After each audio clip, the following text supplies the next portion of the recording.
Have you ever felt a deep weariness in your spirit, a quiet exhaustion from the relentless pursuit of life, as if you were running toward a horizon that always moves away? You follow the rules, you do the work, yet peace or a sense of fulfillment remains just out of reach. What if the answer were not to run faster, but to stop running altogether? What if the true path were becoming so naturally magnetic that life moves toward you? This is the shift in Gregg Braden's work, a journey from the fatigue of seeking to the quiet power of attracting.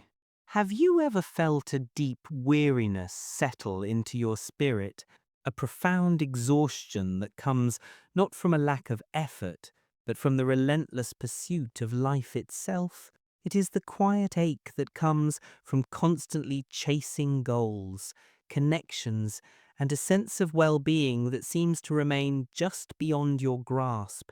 You may feel as though you are doing everything right, following all the guidance, yet a silent frustration grows, a sense that your faith is becoming tired from the chase. If this resonates with you, know that this feeling is not a sign that you are failing. It is a signpost. It is a sacred invitation to pause, to breathe, and to understand a foundational error in how we have been taught to create our reality.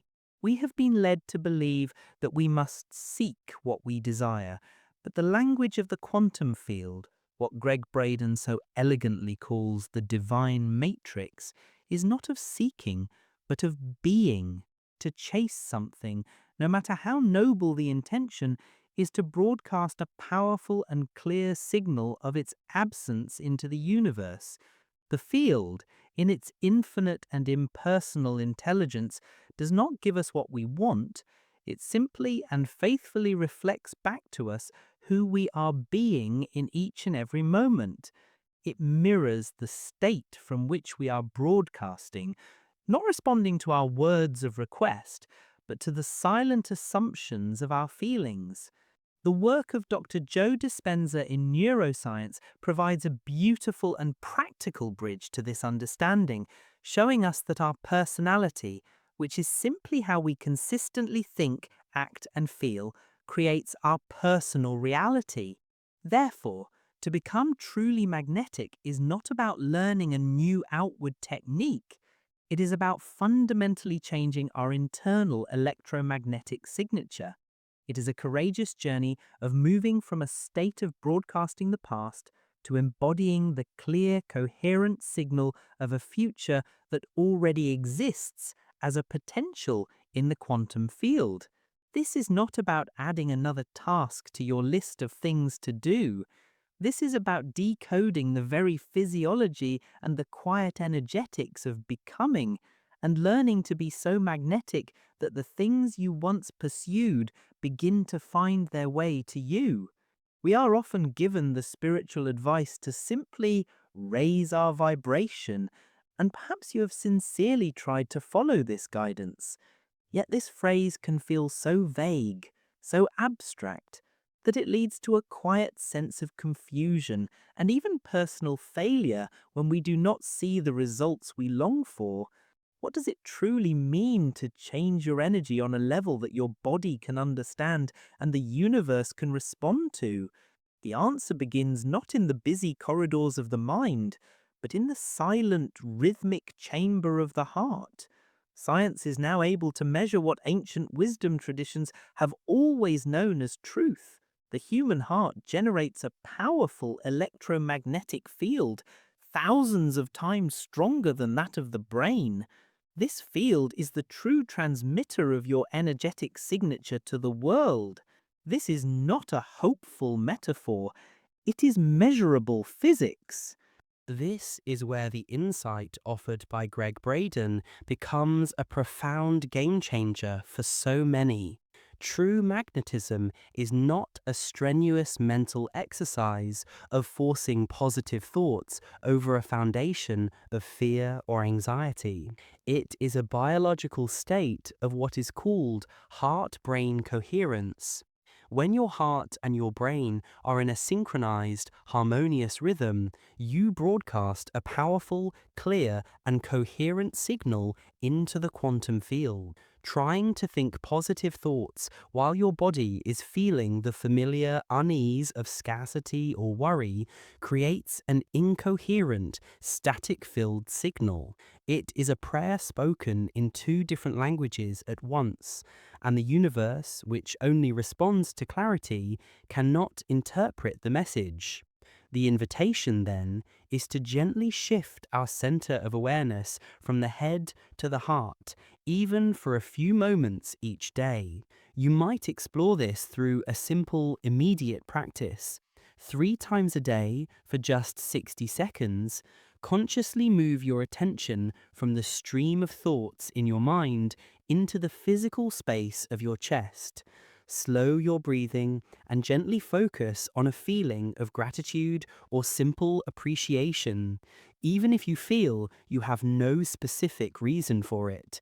This is the first step in training your body, your very biology, to produce the coherent signal that aligns you with a new reality.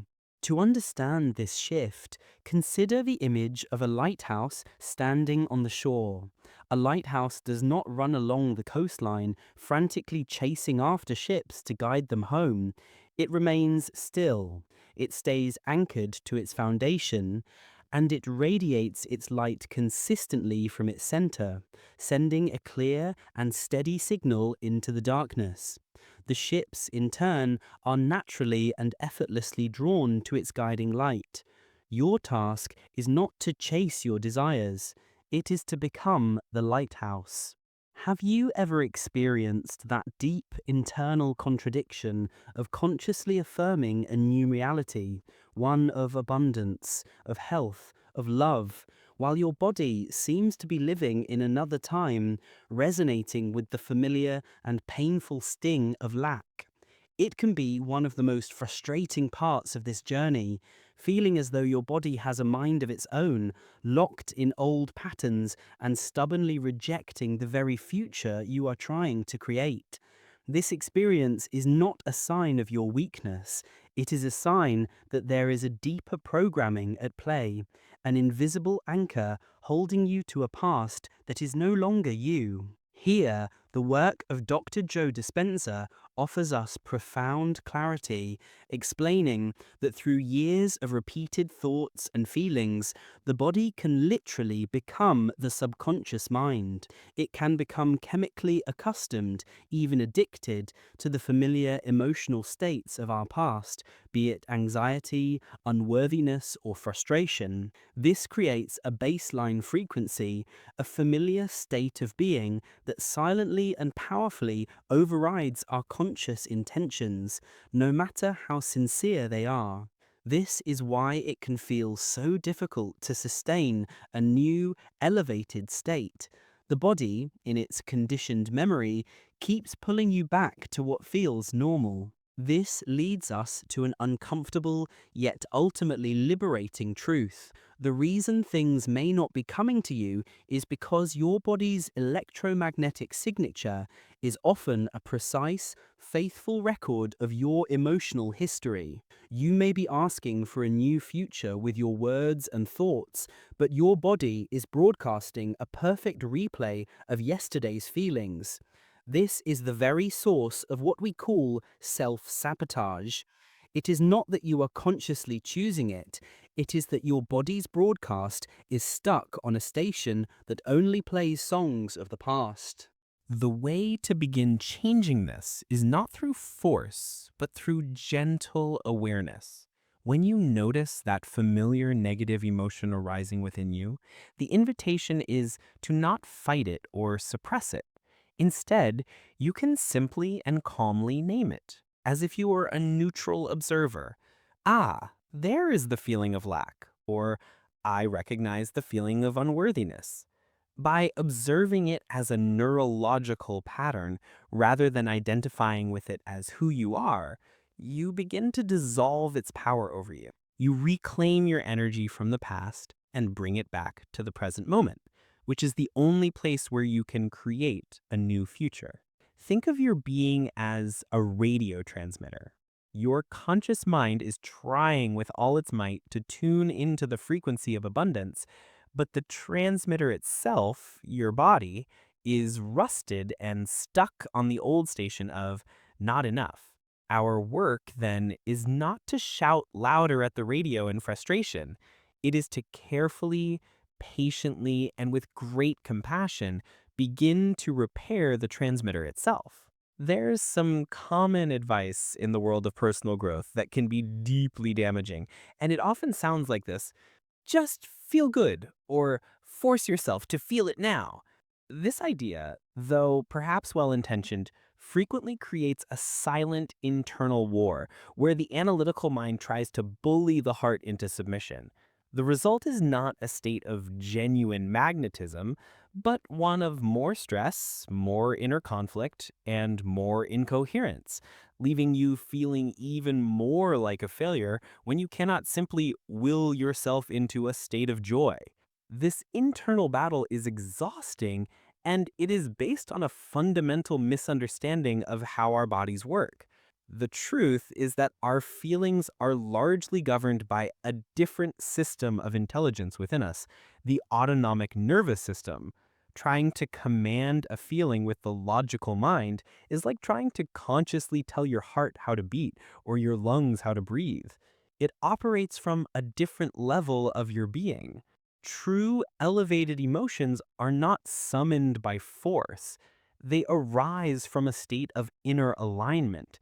Magnetism comes from creating the conditions for the feeling to emerge, not from commanding its presence. The shift, then, is a beautifully counterintuitive one. The most magnetic state you can enter is one of radical honesty and gentle acceptance of your current emotional state. Simply acknowledging, without judgment, I feel anxious right now, or there's sadness here, immediately reduces the internal resistance. It is from this place of calm acceptance, not from forceful opposition, that a new, more coherent emotion can be genuinely and organically cultivated. You stop fighting the current, and in that stillness, you can choose a new direction. From this place of authenticity, you can ask a different kind of question.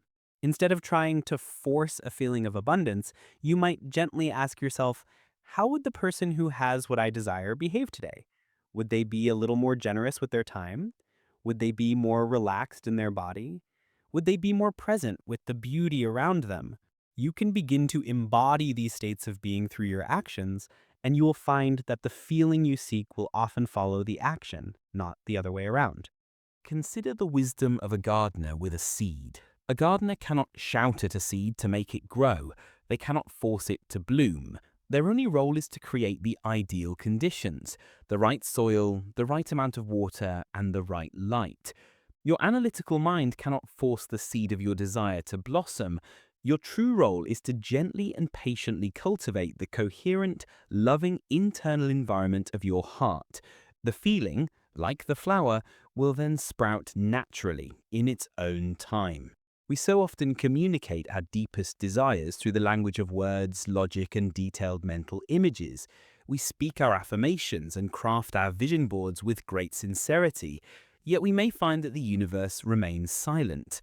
This is because the quantum field, the divine matrix, does not respond to our native tongue. It does not understand our words. It responds to a single universal language that is broadcast from the very center of our being, the frequency of feeling. This is perhaps one of the most powerful and clarifying teachings from Gregg Braden. The feeling is the prayer. The true prayer is not the sequence of words you say, but the coherent feeling you are able to generate in your heart. A prayer for healing that is spoken from a place of deep-seated fear is, in quantum terms, a powerful prayer for more of the circumstances that create fear. The field is neutral. It does not judge the prayer, it simply matches the frequency of the broadcast. This reveals a critical understanding of our relationship with the universe. The field is not a cosmic servant waiting to fulfill a list of our orders. It is a mirror. It is designed to reflect the assumptions that our feelings imply. If you can generate the genuine feeling of worthiness, you are assuming a reality of worthiness, and the mirror has no choice but to reflect that reality back to you. If, however, you ask for worthiness while your body is broadcasting the familiar feeling of being unworthy, the mirror can only faithfully reflect the unworthiness you are embodying. The prayer that the universe understands then is a prayer of embodiment. It begins by clarifying the essence of your desire, asking what core feeling it would truly give you, perhaps freedom, a sense of security, or a deep inner peace. From there, you can use the heart focus technique to quiet the mind and activate the heart's powerful field. And then, for just a few moments, your only work is to dwell in that pure emotion now, without needing an external reason. You allow yourself to feel the freedom or the peace as if it is already your reality. This is the prayer. Think of your coherent heart field as a perfectly calibrated tuning fork. When you generate a clear feeling, you are causing this tuning fork to vibrate at a specific frequency. You are not asking the universe to create a matching note out of thin air. You are sending out a clear and powerful signal that causes everything in the quantum field already resonant with that frequency to vibrate in harmony with you and to be drawn towards you. There is a subtle but powerful emotional trap that many of us fall into after we have set a clear intention. It is the energy of desperate attachment. It is that feeling of urgency, the constant mental focus on the when and the how, that creates a stranglehold of control around our desire. This intensity, born from a place of fear that it might not happen, broadcasts an energetic signature of lack and doubt. It is the quantum equivalent of holding on to something so tightly that you inadvertently suffocate the very life within it, preventing it from breathing and finding its own way to you. Interestingly, there is a principle in quantum physics that offers a fascinating mirror to this spiritual wisdom, known as the quantum Zeno effect. In simple terms, it suggests that the act of constantly observing or measuring a quantum system can freeze it in place, preventing it from evolving. Energetically, your constant mental checking, is it here yet? Is it working? Can have a similar effect. It can hold your desire in a state of suspended potential, preventing it from collapsing into your physical reality, because the act of checking is an affirmation of its absence. True detachment, then, is not the same as apathy or giving up on your desire. It is the ultimate act of faith. It is a conscious and courageous shift from the anxious, needy energy of, I hope this happens, to the calm, sovereign, and deeply settled energy of, I know it is done. This state of knowing has a completely different and highly magnetic frequency. It is a frequency of peace and wholeness, which signals to the universe that you are no longer in a state of lack, but in a state of reception. After you have created your feeling prayer and embodied the emotion of your reality, your active work is complete. The invitation, then, is to declare a sacred Sabbath for your manifestation, a period of intentional rest. It is a time to deliberately turn your attention away from the outcome and towards the beauty and blessings of your present moment. This act of conscious release is a powerful signal to the field. It says you trust that the outcome has been secured and you are open to receiving it in the perfect way and at the perfect time. Think of it as shooting an arrow. You cannot guide an arrow after it has left the bow. Your work is to set your intention clearly, to aim from a place of deep heart coherence as you draw the bow back, and then to release it with unwavering conviction. Once the arrow is in flight, you must trust its trajectory. To fret over it, to worry about its path, only serves to disrupt the air around it. Your work was in the aim and the release. Now, you must simply hold a state of faithful expectation. We often believe that we are seeing the world as it is, that our perception is a clear and accurate reflection of reality. But what if we are always seeing the world through a deeply personal and invisible filter? A filter forged by the beliefs our subconscious mind accepted as truth, many of them programmed long before we were old enough to question them. These foundational beliefs about life and about ourselves silently and powerfully dictate what we perceive as possible. and therefore what we allow ourselves to experience. This is where the groundbreaking work of cellular biologist Dr. Bruce Lipton offers us a profound sense of liberation. Through the science of epigenetics, he has demonstrated that our genes do not control our destiny.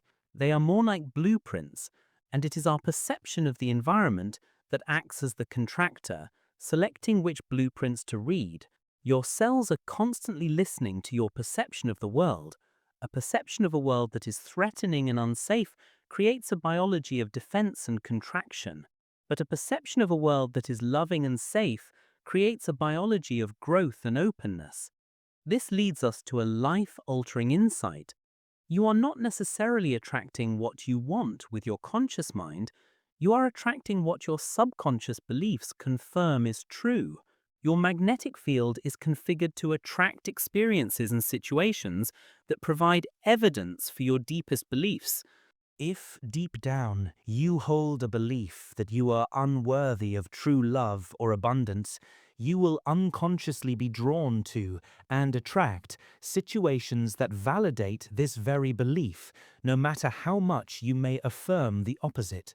To begin to change this, we can gently start to question the evidence that upholds these beliefs. You might choose one of your major desires and then softly ask yourself, what do I believe to be true about myself in relation to this?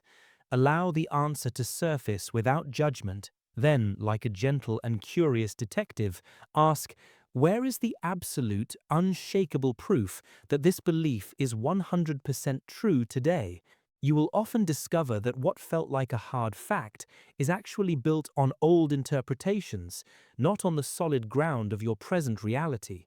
This questioning begins the sacred process of dissolving the old programming. Imagine your belief system is like a stained glass window through which you view the entire world. If the glass is tinted with panes of grey unworthiness and deep-seated fear, then even the brightest sunlight of opportunity will appear dim and distorted when it shines through. To change your reality, you do not need to change the sun. You must, with great compassion for yourself, begin to consciously and intentionally replace the old panes of glass. There is a final, subtle hurdle on this path that can be the most powerful block of all, and it is the quiet discomfort with receiving. Many of us have become masters of asking and masters of giving. We pour our energy outwards, we care for others, and we work diligently towards our goals.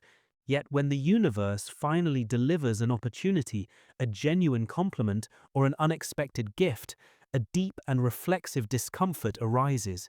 We might deflect it, minimize it, or feel an immediate and unsettling sense of unworthiness, as if we have not done enough to deserve it. This deep-seated pattern is often rooted in a psycho-spiritual wound, a subconscious belief that we must earn everything we receive.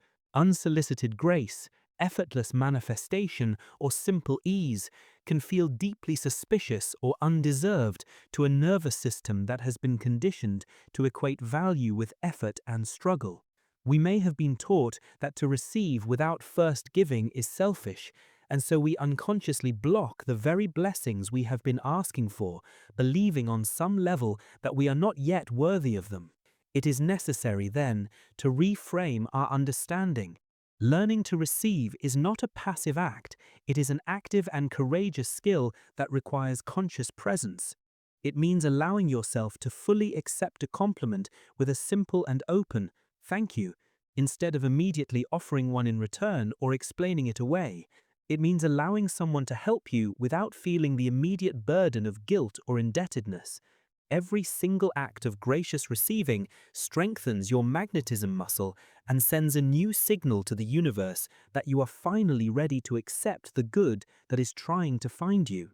You might consider a gentle experiment in active receiving. For 1 week, your only task is to receive fully. When someone in your life offers something, be it help, a kind word, or an opportunity, your work is to simply pause, take a breath, and say, "Thank you. I receive that." Notice the discomfort or resistance that may arise in your body. Breathe through it with compassion. You are retraining your nervous system to accept goodness, joy, and ease as its natural and rightful state. Think of it this way. For so long, you have been asking the universe to fill your cup. But if you are unconsciously holding a lid on it out of a feeling of unworthiness, or tipping it over the moment a single drop comes in, you can never be filled. Learning to receive is the simple yet profound art of holding your cup steady, open, and ready. As we draw this shared time to a close, let us gently journey back through the heart of this understanding. We have travelled from the exhaustion of chasing life to the quiet power of attracting it, from the strain of mental forcing to the grace of heart-based coherence. It is a profound shift away from trying to control the world outside of us and a turning towards the art of embodying a new state of being on the inside. This is the path of moving from a seeker who is always looking for something that is missing to an epicenter from which all of reality is generated. We can return to the essential wisdom of Gregg Braden, who reminds us that the most powerful force in the universe is the coherence created between our thoughts and our emotions, expressed through the magnificent instrument of the human heart. The universe is not separate from us, waiting for our requests. It is in a constant and intimate conversation with us, and our feeling is our side of that sacred dialogue. It is a language that is always being spoken and always being heard. This spiritual truth is anchored in our very biology, as the work of Dr. Bruce Lipton so powerfully confirms. You are not just changing your mind, you are literally rewriting your biological reality. When you change your perception and shift your emotional state, you send a new and profound signal to your cells. Your biology, and therefore your life, has no choice but to adapt to this new information and reflect the new consciousness that you are embodying. This is the path of moving from a seeker, who is always looking for something that is missing, to an epicenter, from which all of reality is generated. The final invitation, then, is a gentle one. It is to put down the heavy tools of striving and to pick up the graceful art of being. Your true work is not to rearrange the pieces of the world outside of you, but to orchestrate the beautiful symphony of the world inside of you. What if you were to become the epicenter of the reality you wish to experience? And what if you were to simply watch with a quiet sense of wonder as that reality organizes itself beautifully and effortlessly around you?